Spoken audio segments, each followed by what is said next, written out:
पहला जो चैप्टर है हमारे पास यहाँ पे, पहला जो चैप्टर है वो है इलेक्ट्रिक चार्जेस एंड फील्ड। ठीक है, इसमें जो हमें पढ़ना है, क्या क्या पढ़ना है भाई? सबसे पहला टर्म है इसमें, चार्ज क्या होता है, चार्ज क्या होता है।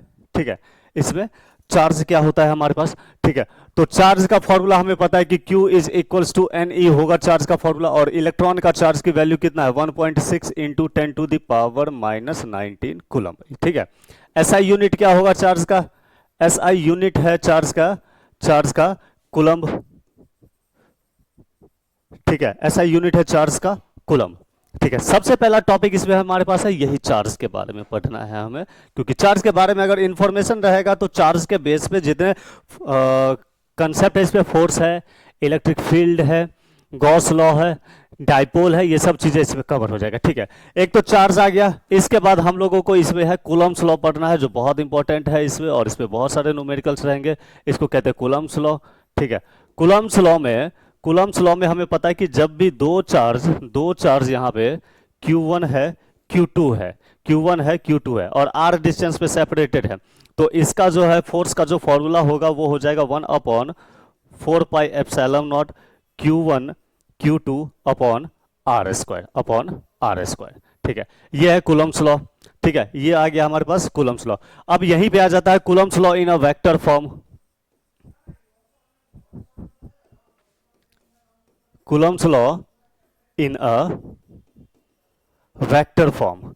Coulomb's law in a vector form. इसमें बेसिकली क्या कहता है, फोर्स तो लग रहा है लेकिन फोर्स का डायरेक्शन कहां है, तो यहीं से देख सकते हो इसमें कि भाई अगर वेक्टर हमें पता है क्लास 11th में, तो हमें ये चीजें समझने में बहुत आसानी हो जाएगा। दोनों चार्ज है यहाँ पे, दोनों चार्ज है, चार्ज कैसा है, दोनों पॉजिटिव है, तो फोर्स लगेगा तो Q1 इसको इस साइड रिपेल करेगा, फोर्स लगेगा यहाँ पे F21, वेक्टर लगा दो, और यहाँ पे फोर्स लगेगा यहाँ पे F12, फोर्स लगा दो।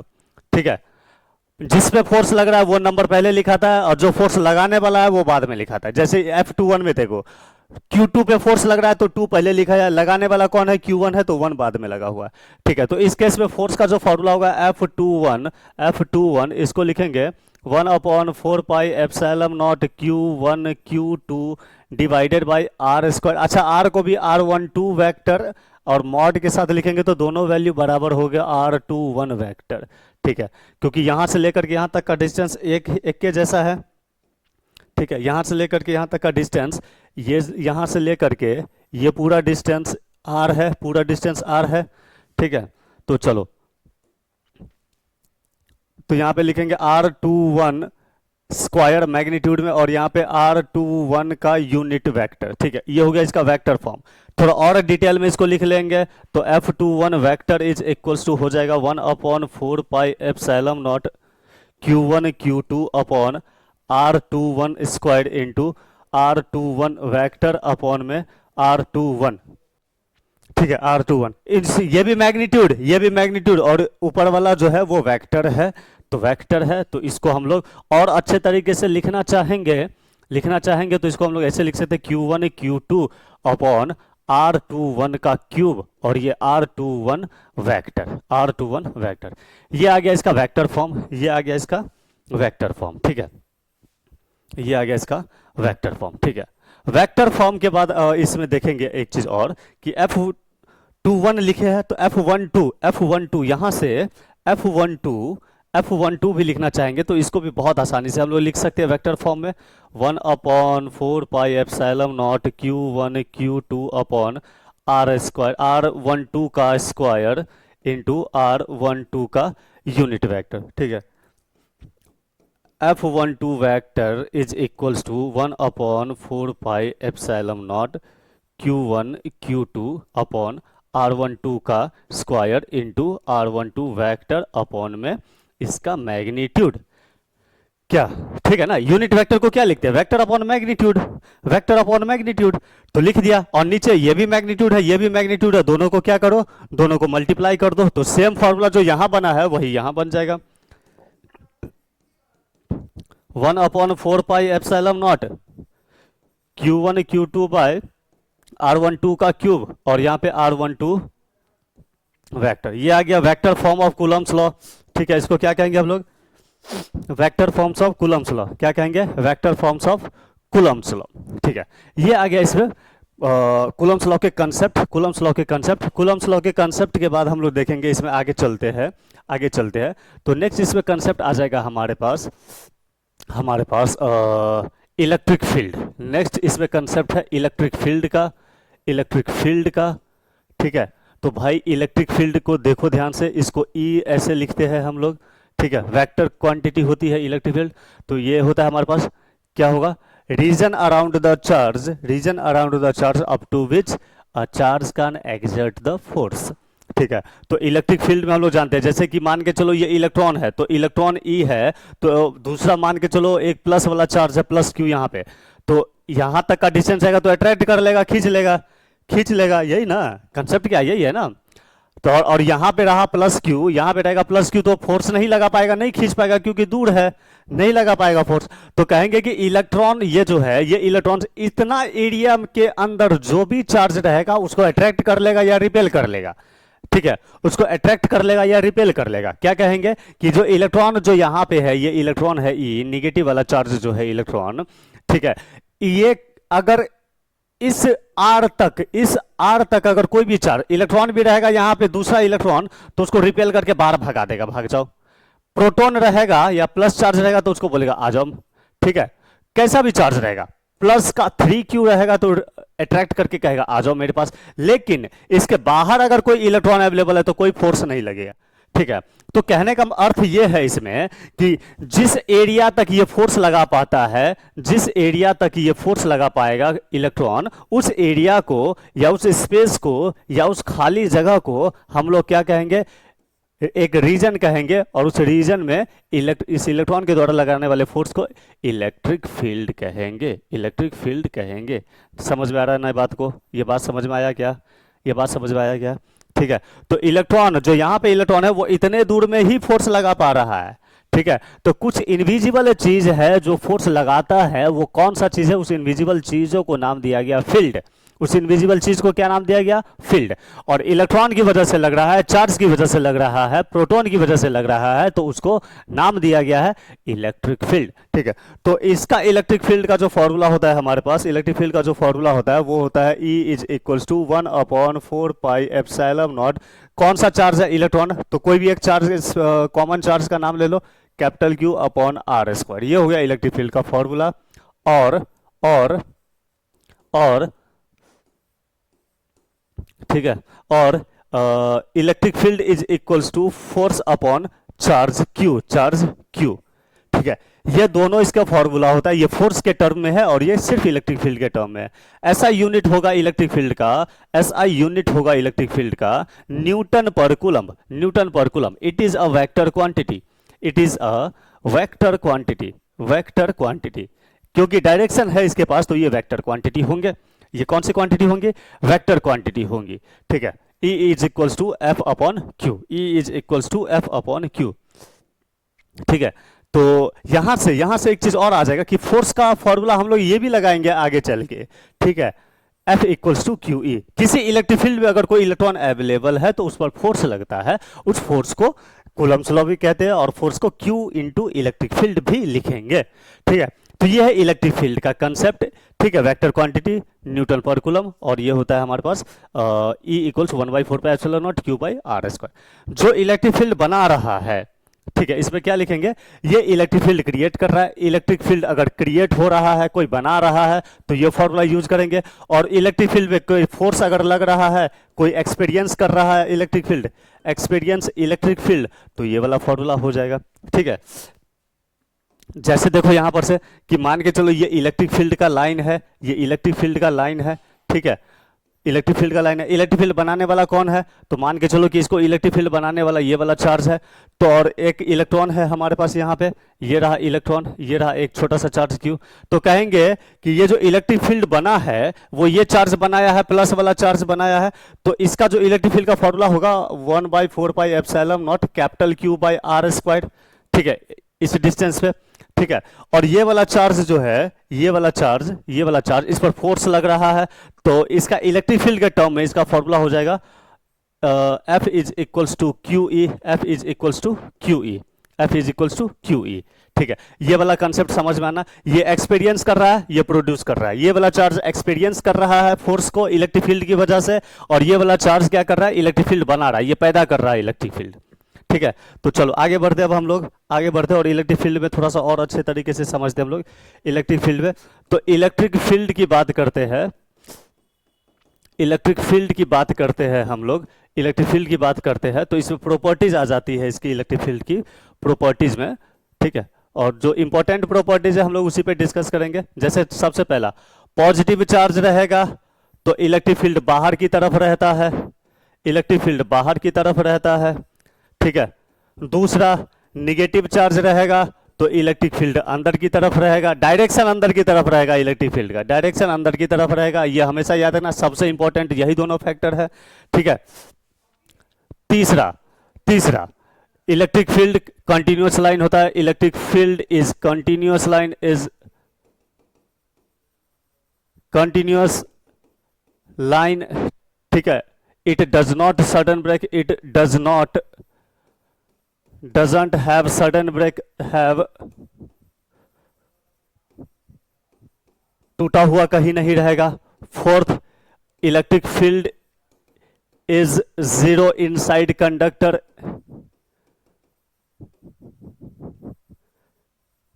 कंडक्टर के अंदर इलेक्ट्रिक फील्ड हमेशा जीरो रहेगा, हमेशा कैसा रहेगा, जीरो रहेगा। फिफ्थ वन, कहां गया भाई,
इनसाइड कंडक्टर इज जीरो।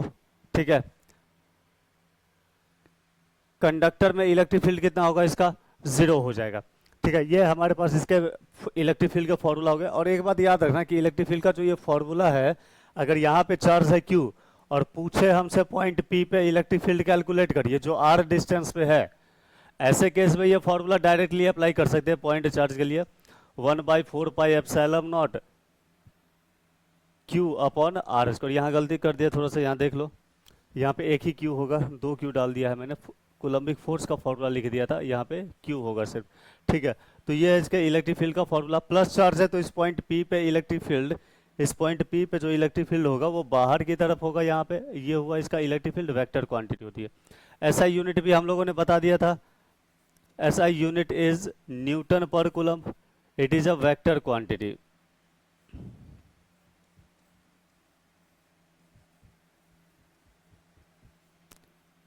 ये एक वेक्टर क्वांटिटी है। ठीक है, ये एक वेक्टर क्वांटिटी हो जाएगा हमारे पास। ठीक है, आगे बढ़ते हैं। इस इलेक्ट्रिक फील्ड के बाद, इस इलेक्ट्रिक फील्ड के बाद हमारे पास जो टॉपिक इसमें आता है वो आता है हमारे पास इलेक्ट्रिक डाइपोल का। ये भी इंपॉर्टेंट टॉपिक है और इलेक्ट्रिक डाइपोल से क्वेश्चन रहते हैं हमारे पास। इलेक्ट्रिक डाइपोल, इलेक्ट्रिक डाइपोल का तो ये वेक्टर क्वांटिटी होता है, इसको P से इंडिकेट करते हैं। ठीक है, इसका जो प्रॉपर डायग्राम है वो होता है, दो इक्वल चार्जेस होंगे मैग्नीट्यूड में। ठीक है, पोलैरिटी अपोजिट होंगे। ठीक है, तो इस केस में देखेंगे इसका डाइपोल का डायरेक्शन नेगेटिव टू पॉजिटिव होता है, और यह हो जाएगा हमारे पास Q इंटू आर वेक्टर, अगर वेक्टर फॉर्म में लिखेंगे तो। ठीक है, otherwise P is equals to Q A, R लिखे हो तो आर लिखो यहाँ पे, P equals to Q A. SI unit of dipole, SI unit इसका हो जाएगा, SI यूनिट इसका हो जाएगा हमारे पास कूलम्ब मीटर, कूलम्ब मीटर। ठीक है, कूलम्ब मीटर। इलेक्ट्रिक डाइपोल का डेफिनेशन लिखेंगे, equal to equal and opposite charges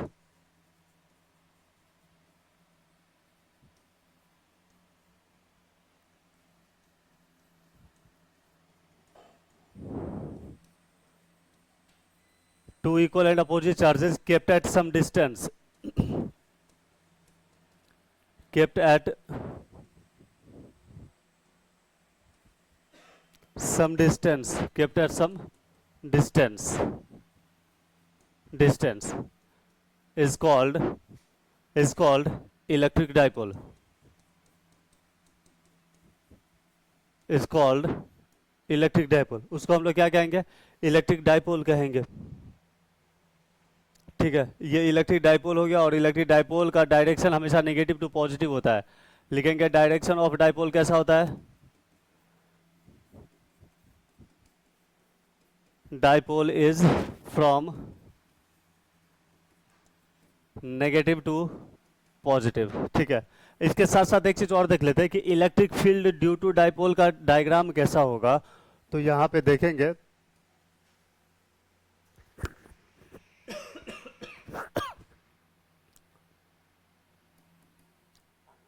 electric field due to dipole, ये नेगेटिव चार्ज है, ये पॉजिटिव चार्ज है, ये सेपरेशन है।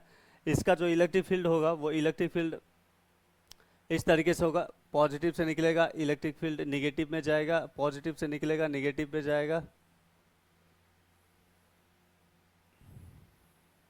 ठीक है, नेगेटिव में एंटर करता है। और ये इसका डायग्राम हो गया, ये इसका डायग्राम हो गया डाइपोल के केस में कि डाइपोल से इलेक्ट्रिक फील्ड का पैटर्न कैसा बनेगा। तो डाइपोल से इलेक्ट्रिक फील्ड का पैटर्न कुछ इस तरीके से बनता है, पॉजिटिव से बाहर निकलेगा, नेगेटिव में एंटर करेगा, नेगेटिव में कैसा करेगा, एंटर करेगा।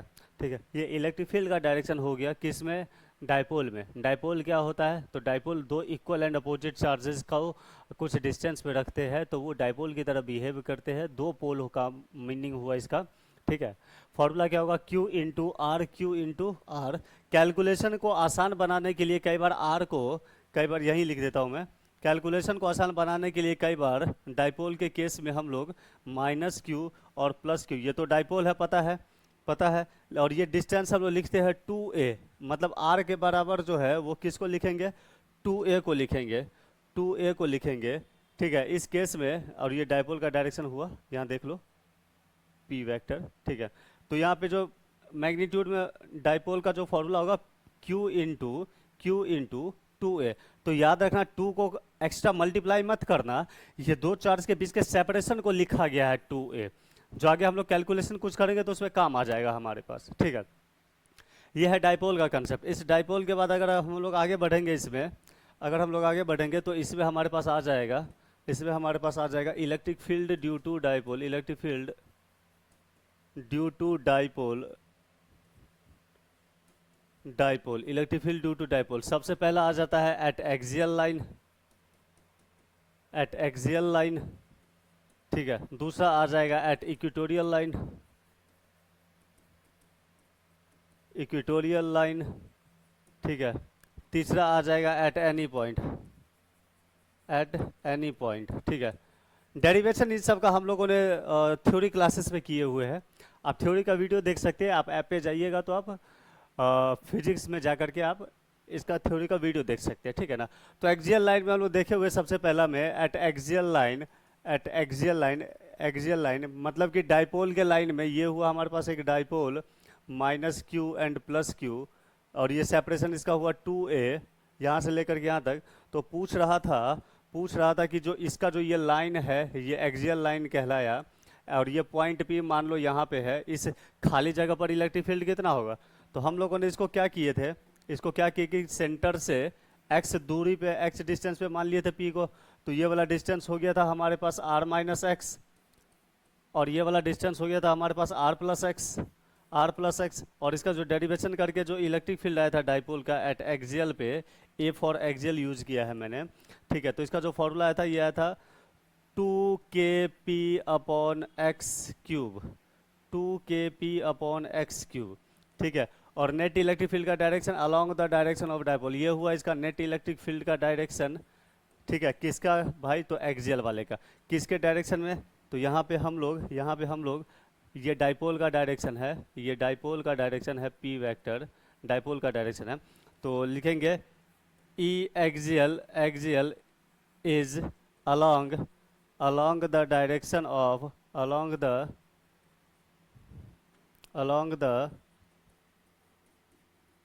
direction of dipole, along the direction of dipole।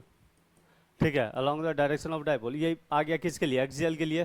ठीक ऐसे ही इक्वेटोरियल के लिए देखेंगे, इसमें हम लोग इक्वेटोरियल के लिए देखेंगे हम लोग, तो सेकंड आ जाएगा electric field due to dipole at equatorial, equatorial line, equatorial line. तो इक्वेटोरियल लाइन का मतलब होता है ट्रांसवर्सल लाइन, नाम बदल देगा तो याद रखना, ट्रांसवर्सल लाइन। ठीक है, इसको ब्रॉड ऑन लाइन कहते हैं, broad on position, broad on position, या परपेंडिकुलर एक्सिस, या फिर परपेंडिकुलर एक्सिस, सब इसी का नाम है। तो नाम इसको याद रखेंगे हम लोग। ठीक है, तो ये कह रहा है कि यहाँ पे एक डाइपोल है हमारा, मान के चलो ये है माइनस क्यू, ये है प्लस क्यू, और ये डिस्टेंस हो गया 2a, तो सेंटर से ये a और ये a। ठीक है, तो यहीं से हम लोग इसको देख लेते हैं कि ये जो यहाँ पे जो पॉइंट P रखा गया है, या खाली जगह P है, जो कि डाइपोल के सेंटर से x डिस्टेंस पे है, डाइपोल के सेंटर से x डिस्टेंस पे है, डाइपोल के सेंटर से x डिस्टेंस पे है, x डिस्टेंस पे है। ठीक है, और पूरा लेंथ ये कितना है? ये a है और ये a है। तो पॉइंट P पे इस डाइपोल की वजह से इलेक्ट्रिक फील्ड कितना होगा? तो इसको हम लोगों ने इस तरीके से कैलकुलेट किया था। कैसे कैलकुलेट किया था? पाइथागोरस थ्योरम से सबसे पहले ये डिस्टेंस निकाला था, जो निकला था हमारे पास a square plus x square, और सिमिलरली ये भी डिस्टेंस निकाला था, ये भी निकला था a square plus x square. ठीक है, और नेट इलेक्ट्रिक फील्ड, डाइपोल का डायरेक्शन दिखाओ पहले। तो डाइपोल का जो डायरेक्शन देखेंगे इसका, ये है इसका डाइपोल का डायरेक्शन, लाल कलर में जो है, क्योंकि डाइपोल का डायरेक्शन हमेशा नेगेटिव से पॉजिटिव होता है। ये है डाइपोल का डायरेक्शन, और नेट इलेक्ट्रिक फील्ड का जो डायरेक्शन आएगा वो अपोजिट आ जाता है। यहाँ पे आ गया ई इक्वेटोरियल या परपेंडिकुलर, ऐसे यूज कर लेते हैं हम लोग। ठीक है, तो यहाँ पे ई परपेंडिकुलर का फॉर्मूला जो है वो आ जाएगा के पी बाई एक्स क्यूब। ठीक है, या फिर 1/4 पाई एप्सिलॉन नॉट, पी का मतलब हो गया Q into two A divided by x cube. ठीक है, ये आ गया यहाँ पर इसकी वैल्यू। ठीक है, डेरिवेशन के थ्रू नेट इलेक्ट्रिक फील्ड। तो बी केयरफुल, आपको ध्यान में रखना है। अगर एमसीक्यू वगैरह सब आता है, इस पे एमसीक्यू वगैरह सब आता है, तो हमें इस बात का ध्यान रखेंगे कि ये वाला डायरेक्शन और ये वाला डायरेक्शन दोनों अपोजिट होते हैं। ठीक है, तो क्या लिख सकते हैं यहाँ पे कि net electric field E perpendicular is opposite to the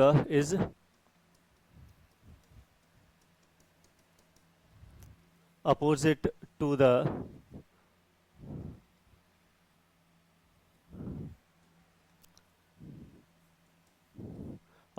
to the direction of dipole के अपोजिट में। ठीक है, उल्टा हो जाएगा ये चीजें। तो ये हो गया एट एक्सियल लाइन पे। ठीक, आगे इसमें बढ़ेंगे हम लोग, तो इसमें देख लेते हैं एट एनी पॉइंट पे। थर्ड था एट एनी पॉइंट।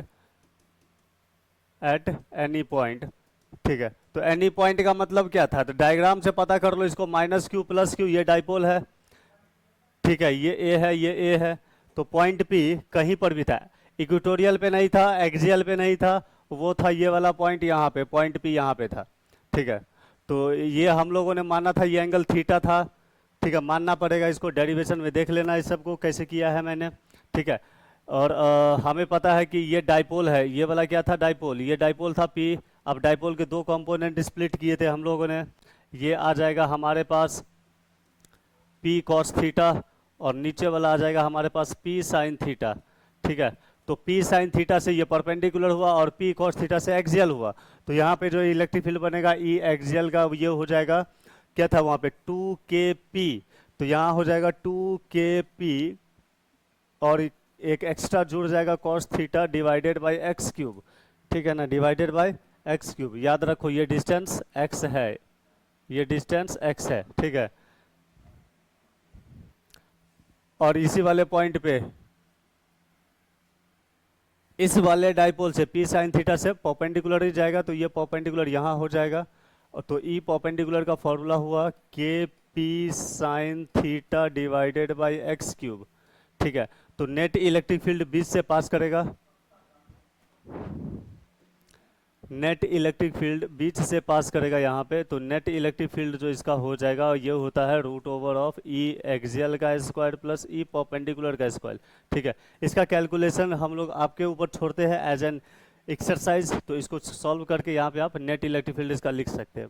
ठीक है, ये आ गया डाइपोल का कंसेप्ट। डाइपोल में एक चीज़ और इम्पोर्टेंट वाला पार्ट है इसमें, डाइपोल में एक चीज़ और इम्पोर्टेंट है कि टॉर्क ड्यू टू डाइपोल का फॉर्मूला क्या होगा, तो इसी में आगे बढ़ते अब हम लोग।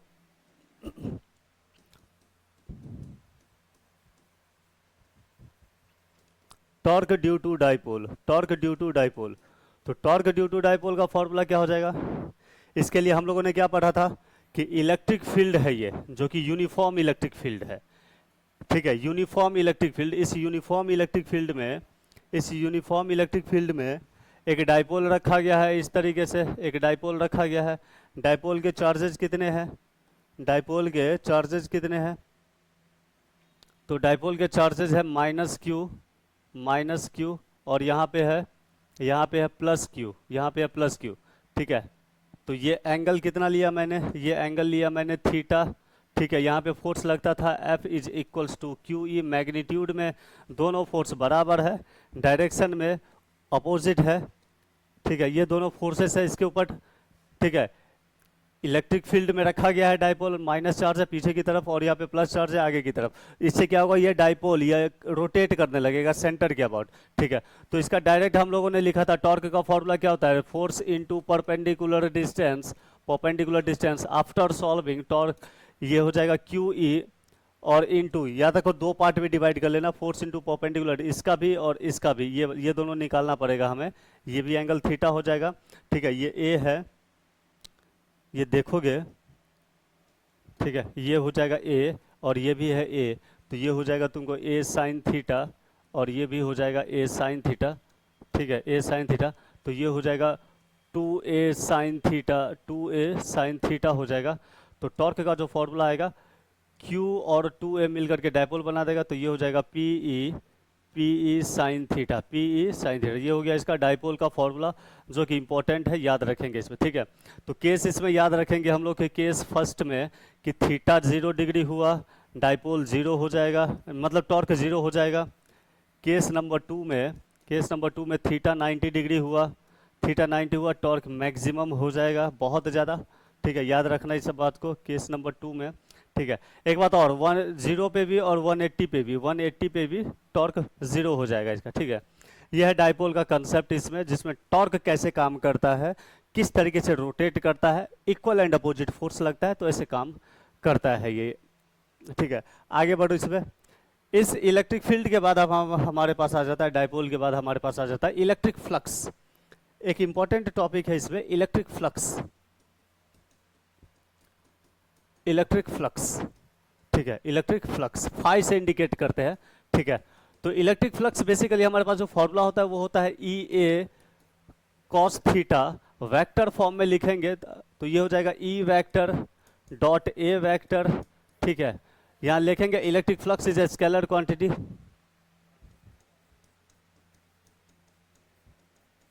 Electric flux is scalar quantity. ठीक है, डॉट प्रोडक्ट होता है ये।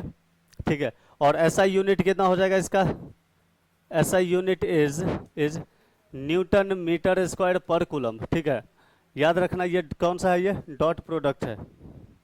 ठीक है, ये कैसा है, ये डॉट प्रोडक्ट, डॉट प्रोडक्ट का मतलब दो वेक्टर का मल्टीप्लाई स्केलर देता है। ये दोनों वेक्टर हुआ और ये स्केलर हुआ, फाई हो गया स्केलर। इलेक्ट्रिक फ्लक्स को फाई से इंडिकेट करेंगे, फाई हो गया स्केलर, इलेक्ट्रिक फील्ड है वेक्टर और ये भी है वेक्टर। तो डॉट प्रोडक्ट को हटा के मैग्नीट्यूड में लिखेंगे उसको, तो कैसे लिखेंगे, ई A cos theta, E A cos theta. इसका डायग्राम देखो कि अगर मान के चलो कि ये इलेक्ट्रिक फील्ड का लाइन है, ये इलेक्ट्रिक फील्ड का लाइन है।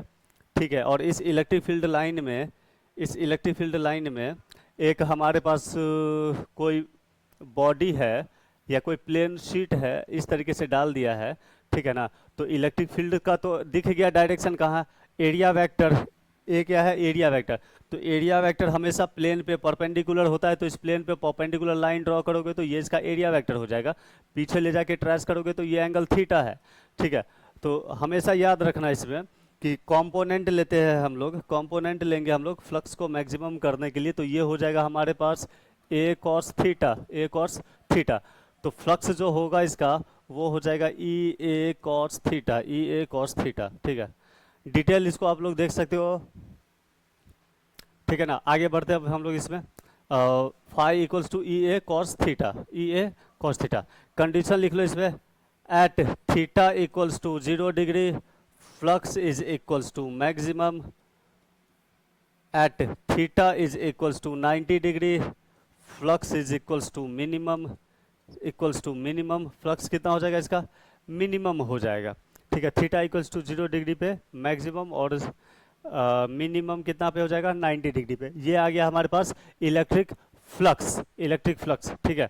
तो यहाँ देखो एक बार इलेक्ट्रिक फ्लक्स के लिए थोड़ा सा और इस पे बात कर लेते हैं हम लोग इलेक्ट्रिक फ्लक्स का, इलेक्ट्रिक फ्लक्स का थोड़ा सा और बातचीत कर लेते हैं इसमें, ठीक है, क्योंकि कंसेप्ट इसका समझना जरूरी है, रिवाइज हो जाएगा आप लोगों को कि एरिया वेक्टर, ठीक है, बात को समझना इसमें। एरिया वेक्टर, एरिया वेक्टर क्या था भाई हमारे पास, perpendicular to plane, perpendicular to plane, ठीक है, इमेजिनरी लाइन, ठीक है, इमेजिनरी लाइन, इमेजिनरी लाइन, ठीक है। तो यहां देखो अगर ये कोई प्लेन शीट है, अगर ये कोई प्लेन शीट है, ध्यान से समझना, ये प्लेन शीट है ऐसे रखा गया, तो इसका परपेंडिकुलर लाइन कौन सा हो जाएगा, इसका परपेंडिकुलर लाइन ये हो गया, तो ये इमेजिनरी लाइन होता है, ये हो गया इसका एरिया वेक्टर, ठीक है। फिर से बी नंबर केस में क्या है यार, बी नंबर केस में अगर ये प्लेन शीट हॉरिजॉन्टल फ्लैट करके रखा गया है, तो इसका एरिया वेक्टर, इसका एरिया वेक्टर ऊपर की तरफ हो जाएगा, ठीक है ना, ए। और जरूरी नहीं है एक, देखो आप कई गुना दिखा सकते हो, ये रहा इसका एरिया वेक्टर, ये रहा इसका एरिया वेक्टर ए, ठीक है ना। ओके, थर्ड नंबर फिगर में देखो, थर्ड नंबर में अगर स्फीयर है, अगर स्फीयर है तो इसका एरिया वेक्टर छोटे छोटे पार्ट में डिवाइड होगा, पूरे बॉडी पे नहीं आएगा, छोटा छोटा करके। ये हुआ इसका एरिया वेक्टर, तो छोटा सा है तो डी ए, छोटा सा है तो डी ए, छोटा सा ये वाला पार्ट लिए है, बस इतना इतना पार्ट लिए है, इतना पार्ट लो तो इसका एरिया वेक्टर डी ए, ठीक है। तो एरिया वेक्टर से हम लोग क्या पता लगाते हैं कि इसका फ्लक्स मैक्सिमम है या मिनिमम है, ठीक है ना। तो इसी तरीके से आगे बढ़ते हैं हम लोग इसमें और देखते हैं इसमें कि अगर क्यूब है, अगर इस तरीके से ये क्यूब है, ये क्यूब है, ये क्यूब है, ठीक है ना, ये क्यूब है और क्यूब के अंदर एक चार्ज है, क्यूब के अंदर एक चार्ज है, कौन सा, क्यू। तो क्यूब का साइड कितना हो गया, क्यूब का साइड काउंट करेंगे तो क्यूब में 6 साइड होते हैं, 1 2 3 4, ये हो गया, सामने वाला हो गया 5 और पीछे वाला हो गया 6, पीछे वाला हो गया 6, ठीक है। तो हमें पता है कि इन सब का एरिया वेक्टर कहाँ होगा, बाहर लगा रखोगे तो सबका बाहर रखना पड़ेगा, सबका बाहर रखना पड़ेगा। तो इसका एरिया वेक्टर कहाँ, इसका एरिया वेक्टर ऊपर की तरफ, पीछे वाले का इस साइड में, ठीक है ना, एरिया वेक्टर इस वाले का इस साइड में, मतलब कि सबके साथ इलेक्ट्रिक फील्ड इसका 0 डिग्री का एंगल बनाता है, इलेक्ट्रिक फील्ड सबके साथ 0 डिग्री का एंगल बना रहा है, देख लो एरिया वेक्टर दिख गया सबका। और ठीक वैसे ही, ठीक वैसे प्लस चार्ज का इलेक्ट्रिक फील्ड भी बाहर की तरफ, ऊपर वाले के लिए बाहर की तरफ, पीछे वाले के लिए इसके डायरेक्शन में और इस साइड वाले के लिए ऐसे, हर किसी के साथ थीटा 0 डिग्री है, हर किसी के साथ थीटा 0 डिग्री है, इलेक्ट्रिक फील्ड है ये सब, ये सभी क्या है, इलेक्ट्रिक फील्ड है, ठीक है। इसीलिए फ्लक्स इसका हो जाएगा टोटल, वो हो जाएगा 6 ई ए, ठीक है, 6 E A, done. Okay, for body, for irregular body, या ऐसे लिखना फॉर बॉडी, ठीक है ना, इलेक्ट्रिक फील्ड जो होता है, सॉरी इलेक्ट्रिक फ्लक्स जो होगा वो हो जाएगा ई into D A cos theta, cos theta, integration लगा करके टोटल फ्लक्स हो जाएगा इसका, किसके लिए, कंटिन्यूअस बॉडी के लिए या फिर इरेगुलर बॉडीज के लिए, ठीक है ना। क्या हो जाएगा, phi equals to E into D A cos theta, ठीक है, ये आ गया इसका फ्लक्स। ठीक है, आगे बढ़ो इसमें, अब थोड़ा सा आगे बढ़ो इसमें। इसमें अब एक टॉपिक है हमारे पास, ध्यान से देखेंगे तो एक टॉपिक है हमारे पास electric field due to continuous body. Electric field due to continuous body, continuous body. ठीक है, क्यों पढ़ते हैं इसको हम लोग? क्योंकि इलेक्ट्रिक फील्ड पॉइंट चार्ज के लिए एप्लीकेबल है। ई की वैल्यू कितना था? 1/4πε0 क्यू बाई आर स्क्वायर। ठीक है, तो इस बुक के लिए हमारे पास कॉन्टिन्यूअस बॉडी के लिए इसको 3 पार्ट में डिवाइड किया गया है, 1 डायमेंशन, 2 डायमेंशन, 3 डायमेंशन, 3 डायमेंशन। ठीक है, 1 डायमेंशन, 2 डायमेंशन, 3 डायमेंशन। इस केस में हमारे पास जो चार्ज, ये जैसे कि ये इनफाइनाइट लाइन चार्ज है, इनफाइनाइट लाइन चार्ज है, माइनस इन्फिनिटी से प्लस इन्फिनिटी तक चार्जेज इस पे कैसा है? प्लस है। तो 1 डायमेंशन बॉडी हुआ ये, और इसकी वजह से इलेक्ट्रिक फील्ड पूछता है, तो ये हुआ पॉइंट पी। ठीक है, तो इसका जो होता है हमारे पास, इसको कहेंगे lambda is equal to total charge Q upon L. S I unit इसका याद रखेंगे हम लोग, कूलम्ब पर metre. Scalar quantity, scalar quantity. ठीक है, स्केलर क्वांटिटी। ठीक है, 2 डायमेंशन के केस में यही चीजें क्या हो जाएगा हमारे पास? प्लेन शीट, ये रह गया प्लेन शीट। ठीक है, इस पे चार्ज है तो इसका चार्ज डेंसिटी लिखना पड़ेगा, इसको कहेंगे sigma, total charge upon total area. ठीक है, अगर 3 डायमेंशन फुटबॉल है ये, 3 डायमेंशन अगर फुटबॉल है ये, इस पे चार्ज एप्लीकेबल है और इस तरीके से यूनिफॉर्मली डिस्ट्रीब्यूटेड है चार्ज 3 डायमेंशनल बॉडी पे, तो इसको लिखेंगे रो। ये हो जाएगा Q upon volume, Q upon volume. SI unit इसका होगा हमारे पास कूलम्ब पर मीटर क्यूब, और सारे स्केलर क्वांटिटी एसआई यूनिट हो जाएगा कूलम्ब पर मीटर स्क्वायर। ठीक है, इन सबको कहेंगे चार्ज डेंसिटीज। क्या कहते हैं इन सबको?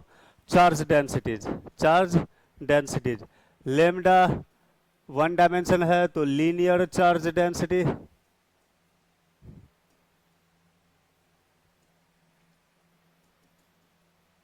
सिग्मा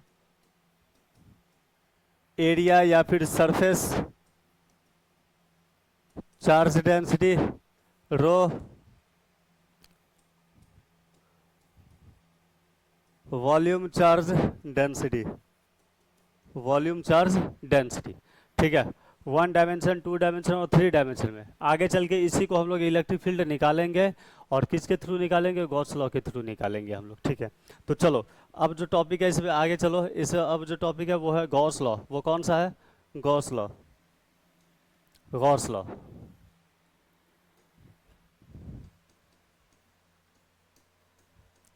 गॉस लॉ, तो गॉस लॉ हमारे पास ये कहता है कि जो फ्लक्स होगा वो होगा बॉडी के अंदर, inside charge upon epsilon naught. ठीक है, यही फ्लक्स है। इसको हम लोग पीछे अभी अभी पढ़े थे, E D A cos theta, body के लिए, बॉडी के लिए इंटीग्रेशन लगा दो।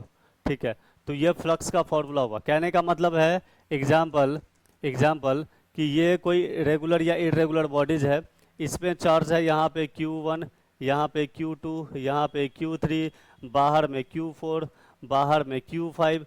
तो इसका जो फ्लक्स होगा बॉडी से, flux linked to the bodies, flux is equals to charge inside the body. तो टोटल चार्ज का सम कर लो, Q1 plus Q2 plus Q3, बाहर वाला का कोई काम नहीं है, डिवाइडेड बाय एप्सिलॉन नॉट। ये हो गया इसका फ्लक्स, ये हो गया इसका फ्लक्स। सिमिलरली सेकेंड एग्जाम्पल में, अगर ये कोई क्यूब है, ये कोई क्यूब है और क्यूब के अंदर चार्ज है, क्यूब के अंदर एक चार्ज है Q, तो इसका फ्लक्स हो जाएगा हमारे पास Q अपॉन एप्सिलॉन नॉट, जिसको फ्लक्स और इलेक्ट्रिक फील्ड के केस में लिखते थे 6EA। ठीक है, याद रखेगा, ये total flux linked to the cube है। ठीक है, कैसा है? ये टोटल फ्लक्स है, टोटल फ्लक्स। ईच फेज के लिए निकालेंगे तो 1/6 से डिवाइड कर देंगे, तो फ्लक्स ईच फेज के लिए टोटल फ्लक्स अपॉन 6 कर लेंगे तो कितना हो जाएगा हमारे पास? Q/6 epsilon naught.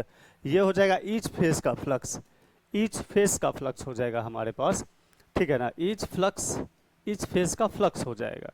ठीक है, ये कहते हैं हम लोग गॉस लॉ। इस गॉस लॉ में एक चीज़ और हम लोग ध्यान में देखेंगे कि डाइपोल अगर क्यूब के अंदर है, ठीक है, जैसे ये एक क्यूब है और इस क्यूब में डाइपोल है, इस क्यूब में कौन है, डाइपोल है, तो फ्लक्स कितना होगा, फ्लक्स कितना होगा इसका,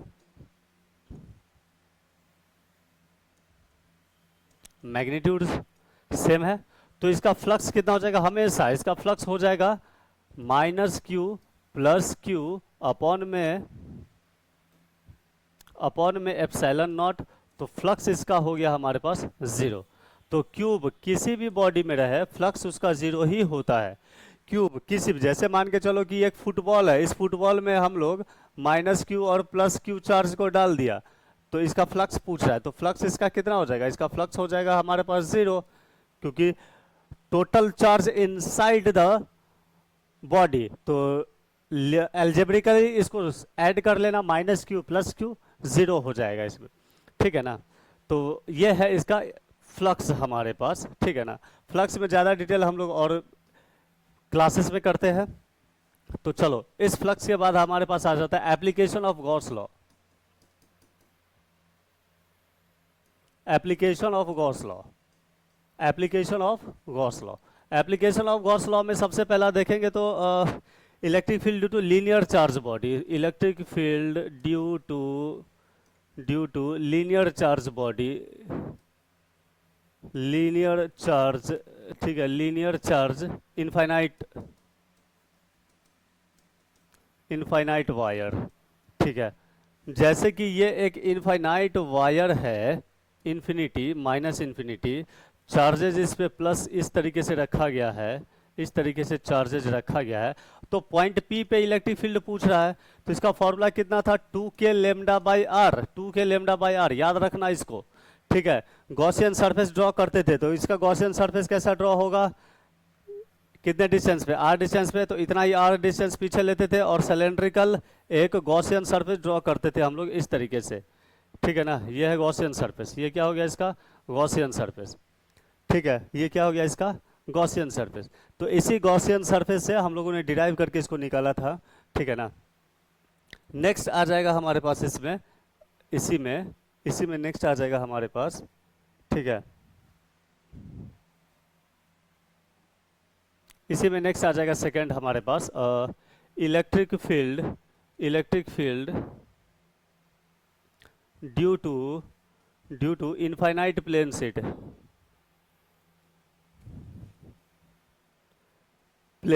infinite plane sheet, sigma is equal to हो जाएगा हमारे पास, सॉरी इलेक्ट्रिक फील्ड निकालना है ना,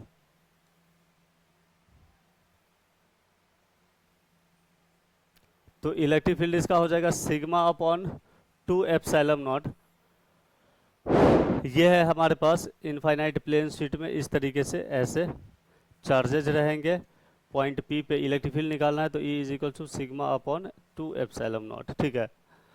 और 3 आ जाता है हमारे पास बॉडी के लिए, इलेक्ट्रिक फील्ड ड्यू टू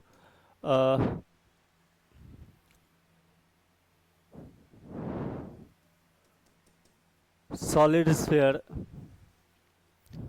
इसका जो हो जाएगा rho is equals to, sorry electric field is equals to 3 rho by R, ठीक है ना, 3 रो बाई आर, ठीक है।